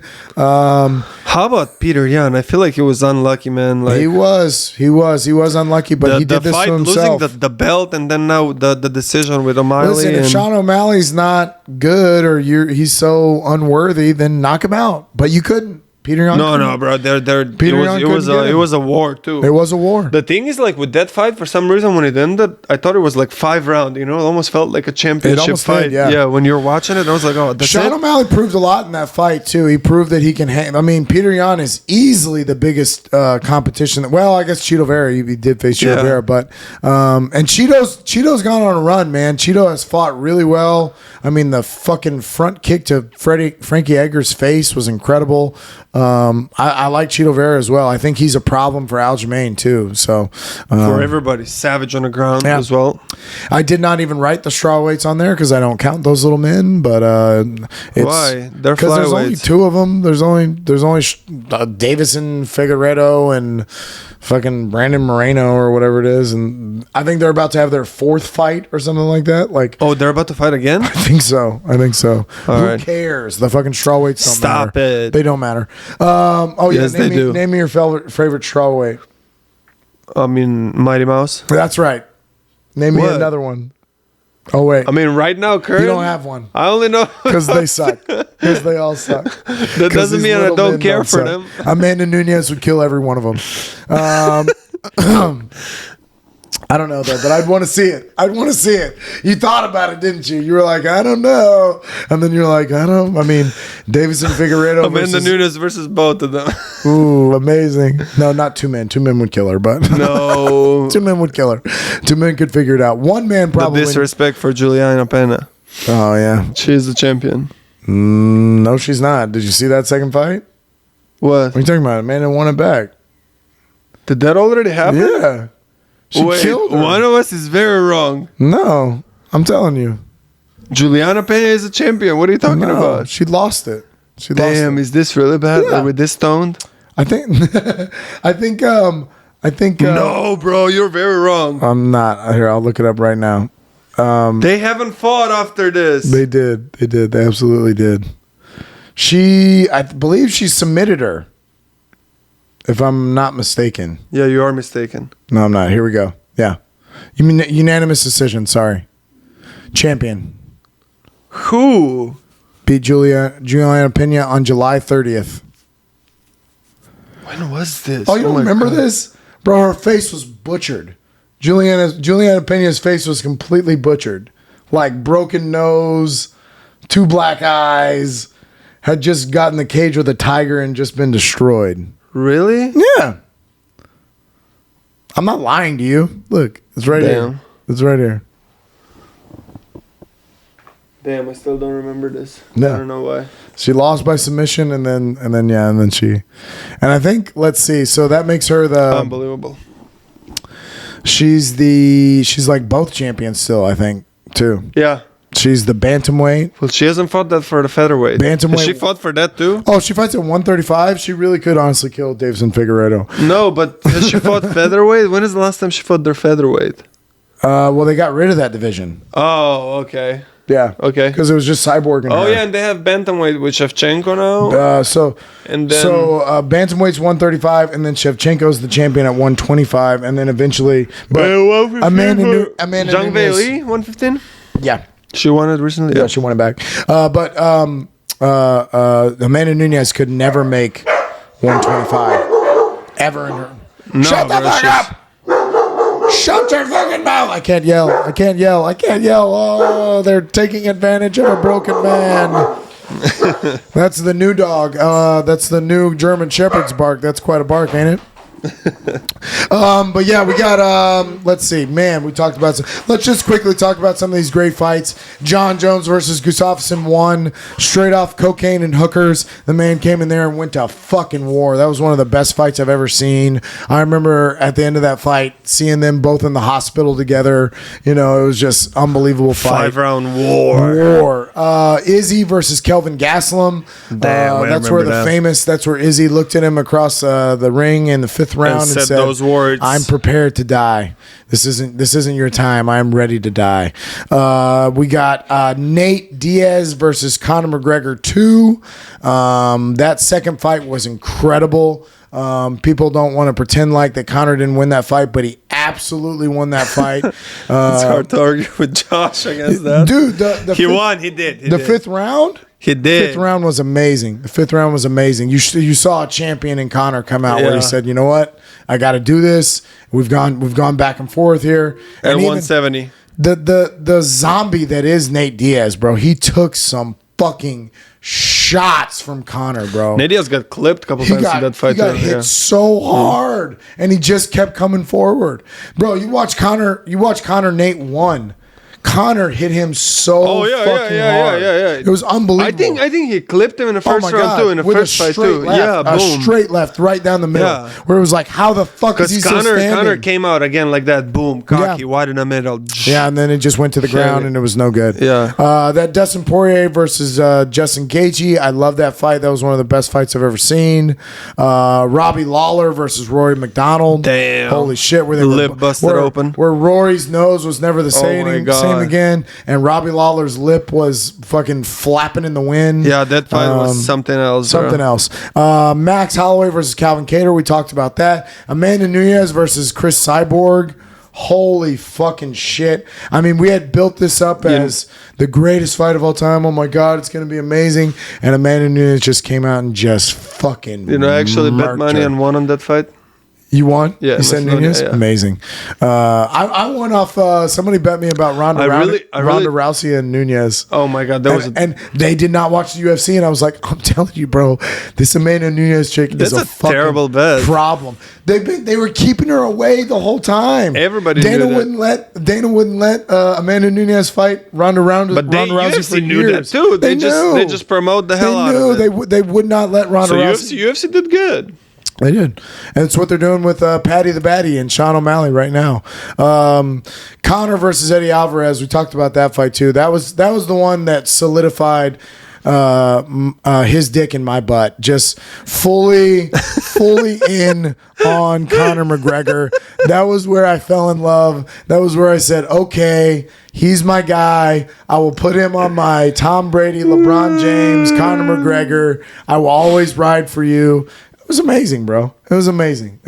We had never. I remember watching it live. Yeah, we had never seen anybody be a dual champion at that point. He had just fucking sparked Jose Aldo, and he thought, "How can this get any better? How can it get any better than him just fucking knocking out fucking Jose Aldo?" You don't have the Khabib Conor fight over there. No, I don't have the Khabib Conor fight on there. I think that was a pretty big fight. That was one of the biggest fights, wasn't it? Yeah, it's the first, and it's the only round that your boy ever lost. You're proud of winning a round? He's never he won every other fucking round. I got to be proud of something here. I got to be proud of something versus that fucking bear. But yeah, that was a good fight. And honestly, if you go back and watch that fight, Conor did probably the best job we've ever seen with Khabib. For real, be objective. What do you mean? In the first round, he got taken down at the 1 minute mark, and he just held him. And he was held down. On his legs. It was boring. Second round was no different. Yeah, second round was no different. Third round was like okay, but then the third round he won. You don't see people doing that, bro. And look at what he did to all the other champions. He beat him like, oh my God. He beat Justin Gaethje and Dustin Poirier the same way.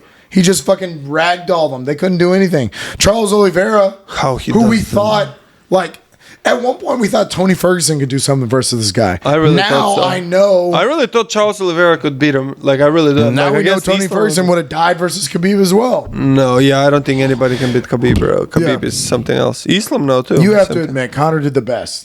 Of all the, and that's which says a lot for Khabib because he still did beat him, and it, it was pretty one sided. But you just won't say it. No, I won't. Say Khabib is the best. Never say those words. Who'd he beat? Everybody. Michael Johnson? Who cares? Whoever was put in front of him, nobody wanted to fight him. I know. And really, the end of his career is what the end of his career is what ruined it for me because then he beat Dustin Poirier, and then he beat. They had to fight him. They didn't have a choice. Did he beat Michael Chandler too? No, but he would. He would have. Yeah. Michael Chandler's one of those guys that like it's exciting, but you're never gonna win, bro.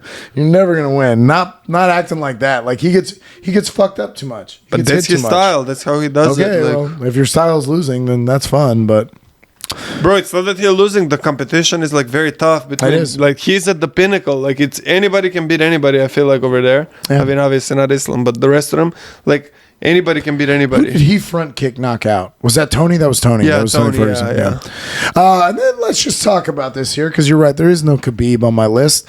Now, it is very, very difficult to make a top fighter of all lists because you're mixing weight divisions. So I could say like John Jones is the best lightweight. Yeah, but we're doing only UFC. Okay, like, UFC fighters, greatest UFC fighters of all time. John Jones is the best. He's the best because he has never lost. His one loss on his record is where he hit someone like this. Yeah. But he was crucifying this poor man. He was fucking. Oh, no. Yeah, definitely. Was moments away from them saying, oh, my God, oh, my God, oh, my God, you're killing him. But John Jones is the best fighter of all time. Definitely. You can also say.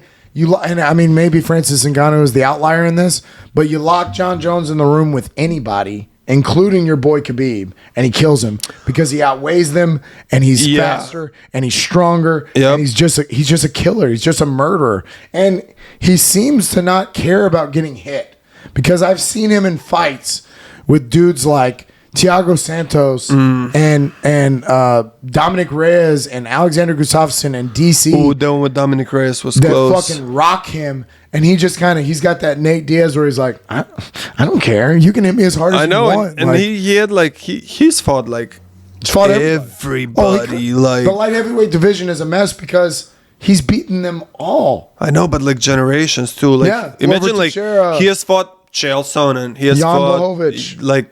Yep, and then Jan Blachowicz, and then he has fought Shogun Rampage, all these people from unbelievable. He kneed Shogun in the face. Who does that? So Conor is the second greatest fighter of all time. Now, I understand the pushback that I'm about to get, but what I'm going to say is the commercial things and the pressure that the man was under during basically his entire career. Why? Because he had a mouth on him. I know, but because he said this, he had to back it up. And up until your boy and Nate Diaz for one fight, no one could shut the man up. Josh, he was killing people. He was great. The featherweight run that Conor had was almost magical. You couldn't have the way he was one after another. Chad Mendez. Yeah, he had a surgery in between, I think, because I think the Holloway fight he got injured or something, and then after that he went back after on that one fucking destroyed everybody. The Brandao fight, and I don't know if you ever see a run like that again. Definitely not. I don't think you ever do. No. And even if one of these, Sean O'Malley would have already had to done it. That's the point. Yeah, he did it. How long did it took him to win the belt? The man fought 3 or 4 times a year for 4 years straight. He ran through everybody and didn't care. It wasn't that 4 years straight. Bro, 4 years? I'll look it up. I gotta look it up because from the first fight that he fought in Sweden or whatever when he knocked out Marcus why did Brimage. Uncle Dana love him? Because he was fighting all the time. And he was knocking people out. Whoever you want. It doesn't matter. They came to him and said, hey, Rafael Dos Anjos broke his rib. He's not going to be able to go this week. And he said, I don't fucking care. All right, we're going to give you this. Nate Diaz at 170. Don't give a fuck. I don't give a shit. I'm going back to bed. That's what he said. Fucking the man. Okay, let's see. So when we get into the UFC, it's 2016 or Marcus something like that. Brimage here. Here we go. 2014. 2013. He fights 2013. He fights twice. He fights Brimage and then Holloway. Okay. Then he has a layoff. He only was out for not even a whole year. Okay. For the ACL surgery. Okay, 2014 he fought twice. 2015 he fought 3 times. 2016 he fought 3 times. Yeah. When is he winning the belt? 2015. So he goes 2014 he knocks out Diego Brando, which was that dark Brazilian guy. Yeah, I remember in Dublin, yep. Fucking cracked him. By the fence. Then he knocks out Dustin Poirier. I remember Then he knocks that. out the German Dennis Siver. Yep. Then he knocks out Chad Mendez. And then he knocks out Jose Aldo. Then he gets submitted by Nate Diaz. Then he comes back and beats Nate Diaz. Yeah. Knocks out Eddie Alvarez. I forgot that was in the middle there. I thought it was. He's the only guy as well who lost and kind of kept the momentum because they then did look that at the fight layoff. back. He doesn't fight Khabib Nurmagomedov till 2018. He fights Nate Diaz in November of 2016. Then Floyd Mayweather's in the middle of all that, and then he fights Khabib in 2018. That's a long layoff. It is a really long layoff. But then, plus he had so much money. Then he has a 2-year layoff, and then he comes back and fucking shoulders Donald Cerrone to hell. Unbelievable. That was a brilliant fight. Conor's been fighting for a while. And now he's lost. And now he's lost twice to Dustin Poirier. Once from a broken leg, which I argue. Let's see what happens in that next round. I get it. Dustin Poirier did well. He weathered the storm. But let's see. Conor has proven before that he can do it. Yeah, I don't know. Now I don't know. Now I don't know what happens. Now I'm scared because now they're going to give him somebody Don't give him somebody young. They're going to give him fucking Charles Oliveira or Michael Chandler. They are. Yeah. Who else you got to give him? You can't give him anybody else. What, are you going to give him Dustin Poirier for a third time? I guess. I mean, honestly, anybody. Islam. Oh no, thank you. Oh my God, that's the worst idea ever. We'll see. We'll see if he comes back. He also looks huge. So what's he gonna fight? 170ers? He's gonna fight Colby 185. He's gonna fight Gilbert Burns. He'll get killed. I love my guy, but I don't know. I just don't know. But he's gonna come back. You mark my words. Just have Conor weigh like 190 and have him fight. You know why all their guys get to put their dicks in my butt? Whoa, okay, hold on. I heard it. But LeBron, Tom Brady, Conor McGregor, what do they all have in common? They're fucking madmen. They won't let it go. They can't stop. You have to drag them away from the fucking sport. They're not these pussies like fucking Khabib that just say, "Oh, you know what? If you've got nothing else to prove, then just keep winning, my man. Win till you're fucking 50. Prove it." But for you, it's not gonna be enough. Still, what are you talking about? He can win against till he's 50. He can put his dick in my butt. He probably can. He's the only one he can in that game. You know why you had to say probably? Because he made a promise to his mommy. Stop it! Don't be disrespectful. Gay Rod.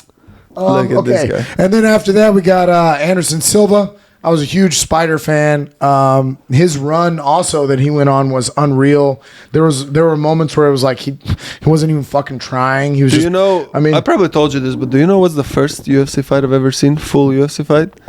Anderson Silva and Chael Sonnen won. Oh my God! So how can you not like that? Hooked. Yeah, like, so I was like, oh my God, like that was crazy. Anderson was the man, bro. Anderson was the man. He was a guy that just the front kick to beat Vitor Belfort. Nobody had ever front kicked anybody. Was he in on the face. steroids too? Right? Yeah, they had like accusation probably. So. Yeah, Hope so. I think Chael has he like talks about it all the time. Like, God, I'm burning up. I put GSP on here out of respect. I've never really seen like much of GSP fights. I don't know. He's won a lot of fights. He's won a lot of fights against a lot of big names. You go back and look. Yeah. He fought Matt Hughes and he fought what's the other Matt? Matt Hughes and Matt the other champ. I can't think of his name. Anyways, from the Matt Serra. He fought all those guys at his time. He was. Like when you think about what Kamaru is now, where he's just so much better than everybody else, that's what GSP was. He was just so much better than everybody else. Didn't GSP fought like Nick Diaz or something like that? Yeah, that's the flick off where he was like getting held on the ground by GSP and he was like flicking him off. GSP won like a decision or something, or he won a lot of decisions, and that's the problem. That's why you don't have the love for him, is because he wasn't. No, but I've never seen any of his fights. He wasn't necessarily a killer. He wasn't the best fighter in the world at one point, but he just for his time and his, I don't know. I got him too high on there, honestly. And honestly, Kamaru Usman probably wipes the floor with him. If they fought, he would probably kill him because this newer generation. This new generation is just so deep. We've seen Kamaru Usman beat everybody that comes his way. Just destroy what he did to Tyron Woodley was amazing. So Kamaru, it probably needs to be flipped there. I probably need to have Kamaru at 4, and then I got Stipe. At 5. It's very tough. Oh my God! But they all deserve to be there. You look at the heavyweights. I mean, the only other heavyweight that you can make an argument for is Kane. And Kane has some but if you losses. have Stipe, then you have to have Francis there. Like, how do you like? But there's not enough that Francis has done. But it's not enough because like nobody like. Do you want to fight him? Like, no. Well, that's what I'm saying. Like, that's true. That's true. I mean, nobody can like. Right. You know what I mean? So like these people, they get overshadowed by like situations. Francis deserves to be in the top fighters of all time. Why not? Yeah. I mean, everybody that all the big names that were there before him, he's knocked all the old guys out. I can't believe Mighty Mouse. You probably don't have him because of your hatred towards the flyweight division. Yeah, he beat other small children. Yeah, cool. Stop it. He beat other 12-year-old boys. Wow. So you want to tell me that like, are you crazy? Like the things that Mighty Mouse have done, like the suplex to armbar, like against who is that? You can't even tell me. Ray Borg. Oh, great. So you watch a lot of UFC and you know his name. Is Ray Borg a good fighter? Yes. You made it to UFC, you're a good fighter. Ray Borg and Michael Chiesa are two of the dumbasses that were on the bus that whenever somebody is hurling a dolly at the bus, move. Why the fuck didn't they move? That Ray Borg, I will always judge Michael Chiesa and Ray Borg for watching that whole thing happen, bro. Watching it coming and going, huh? Wow. You're sitting on a bus and son of them is totally throwing you. What are you? Look away. They didn't even look away. They just What sat are you, there a and went, fucking ninja kid? Like, yeah, they should be ninjas. Aren't they ninjas? They are, but like Ray not like Borg's that. not. That pussy cried. Unbelievable. I can't believe you remember him. But what's next? Izzy, I put Izzy on there too, just because I do. You just put there the people you love. You're do. not really objective. This about is my it. list. This Okay, is my okay, list. yeah, that's fair. This is that's my fair. list. This is who I love. Yeah. And GSP honestly shouldn't be on there because I don't love him. But my top three will always be that. It will always be John Jones, Conor McGregor, and Anderson Silva. Anderson Silva, bro. There were moments that didn't even seem like he cared. He was just playing around, hands down, just moving his head around like, you can't get me. Chris Weidman knocked him out because of that, because he was fucking around. So, holy shit. I'm pretty sure we've been going for about an hour and a half here. We're going to move on. Fourth down. Oh my God. I knew this was going to happen because I knew my boy was coming here. Whenever I was writing it out, it was like a beautiful mind. I was like, I couldn't stop. I was just fucking doodling and I was like, oh, and then we could talk about this. And then we could talk about this. I was so excited for him to be here. But we're gonna go into, we got week 17. We got some big games. We'll talk about the big game. We'll talk about all the games, but we're gonna go fast through this. Thursday night, you have Dallas at Tennessee. Dallas is a 10-point favorite. I usually don't. So I always do picks with Vegas. So I always try to give my guys. Go to mybookie.com. I'm putting that into existence. MyBookie, hit me up. I still haven't heard from you. I don't know what's going on here. But they're missing out. MyBookie, get in on this. But Dallas is a 10-point favorite, and with the way that Tennessee's been playing, I think that's a safe bet. I think that they can cover that. So I'm going to take Dallas to beat Tennessee. What you think? Really?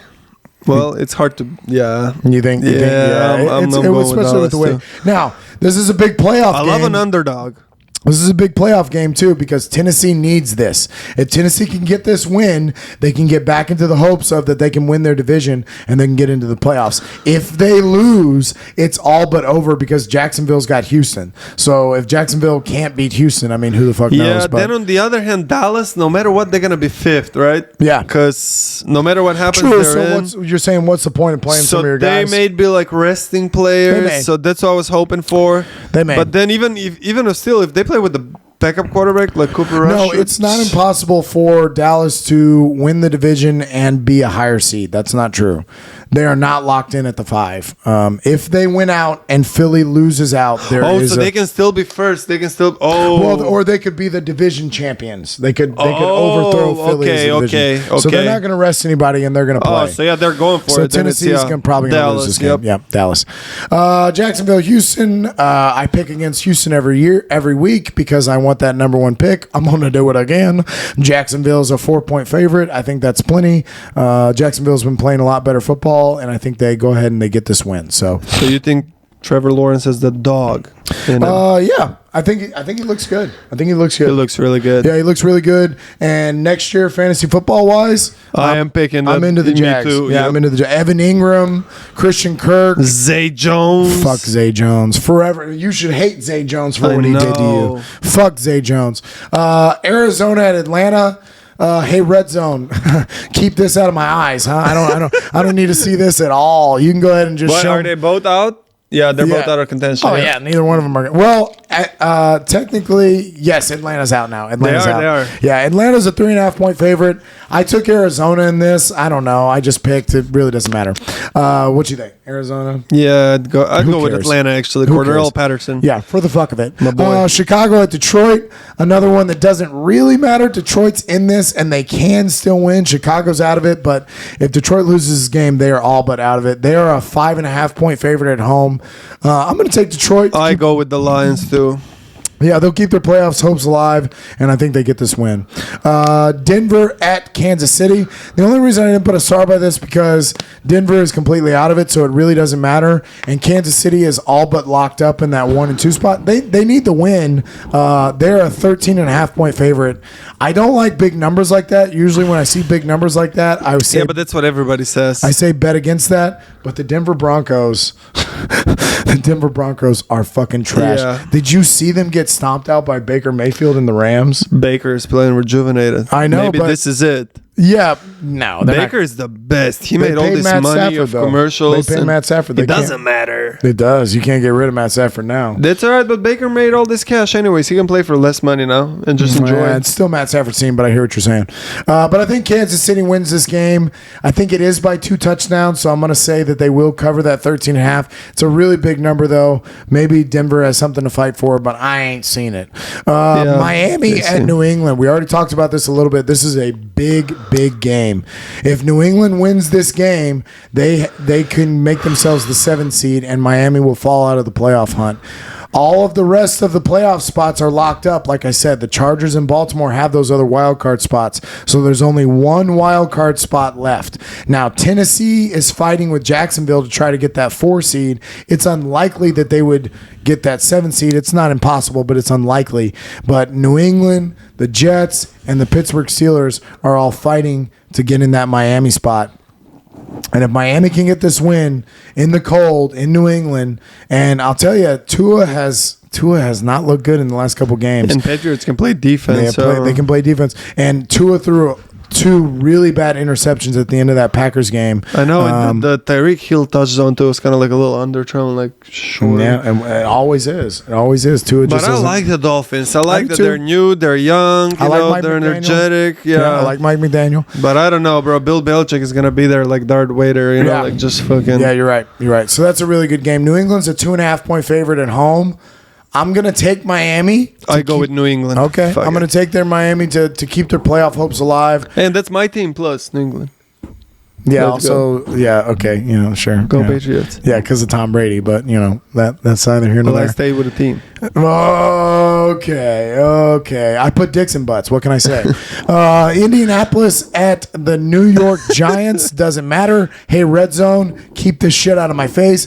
It does matter for the Giants. They need this to stay in the playoffs. Yeah, but Indianapolis is eliminated. And I think there's not a spread because it was too late last night and the Colts played on Monday Night Football, so I wasn't able to look it up. But I would imagine the Giants are a favorite in this game, and I would imagine they win this game. You think so? Same. Yeah. New Orleans at Philadelphia. New Orleans is still technically they can still make it. They need to win this game, but I think Philly.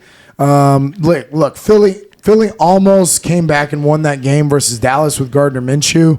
If it's Gardner Minshew again, I imagine they can beat New Orleans. Maybe they can't beat Dallas, but they can beat New Orleans. So they're a 6.5 point favorite. I think they do win by a touchdown. That's one score. I'll take it. I'll take Philly. Carolina at Tampa. Holy fuck! This is for all the marbles.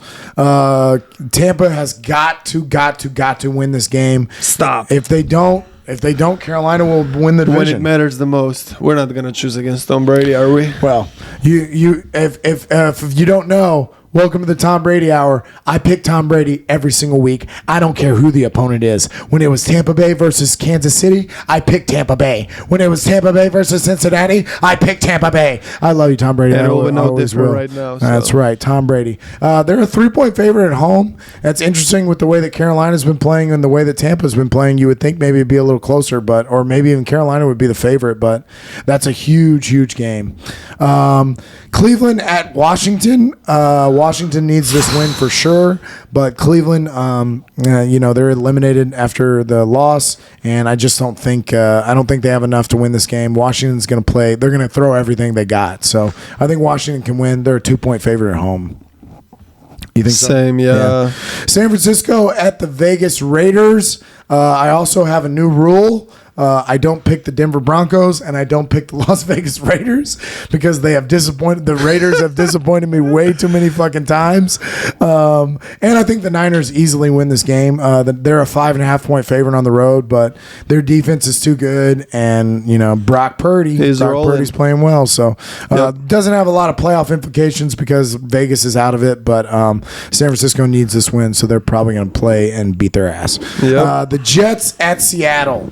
Wow. Is Seattle still in? Yeah, they are. They're 7-8. No Tyler Lockett, If Washington loses to Cleveland and Seattle beats the Jets, then they can sneak into that last playoff spot. Be very interesting to see what happens. I don't know. I think this is a really good game, especially if Mike White plays. If Zach Wilson plays, the Jets are going to lose because Zach Wilson sucks. But I think Mike White is going to play. I'm going to take the Jets in this. I don't like the way that Seattle's played the last couple of weeks. They have not played very well. Wait, they're playing in Seattle? In Seattle. I'd go with the Seahawks. Okay. Geno Smith and the boys. Yeah, and maybe. That should be a really good game, though. Really, really good game.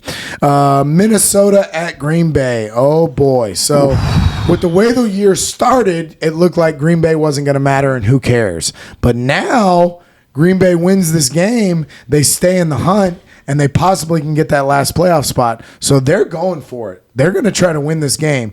Minnesota, like I said, they have this crazy luck streak going on. I think it's a close game. I actually think 3 points is just right. I don't think 3 points. I think it's going to come down to a field goal. And Minnesota's won a lot of these close games, but I think they lose this one. It won't matter to Minnesota. They still won the division, but it'll matter to Green Bay. So I'm going to take Green Bay in this. I'm going to think Green Bay wins this game. You know what? Doesn't happen very often, but I agree with you. So yes, there we go. I'll go with the Packers. The Rams at the Chargers. Another one, the game last night with the Chargers. There wasn't a spread, but I would Clash of LA. I would almost guarantee that the Chargers are a favorite. I'm going to take the Chargers in this. They're obviously the better team. The Rams are out. Rams are all beat up. They're eliminated. They have no reason. But if the Rams that just beat fucking the Broncos 51-14 show up, Baker, who the fuck knows? Maybe Baker comes out and upsets the Chargers here and then the battle for LA. It won't matter to the Chargers either because they just clinched, so they could lose this game and it really doesn't matter. I go with the Chargers still. Yeah. The Sunday night game is Pittsburgh at Baltimore. This is definitely a playoff implicated game. Baltimore has clinched the division, clinched the playoff spot. But Pittsburgh has not. So Pittsburgh very much needs this win. They have to go in there and get this win. I don't know if Lamar Jackson's going to play. If it's Tyron Huntley, that's why I picked the Pittsburgh Steelers here. I believe that Lamar Jackson's going to be out again. So Baltimore is a 3-point favorite at home.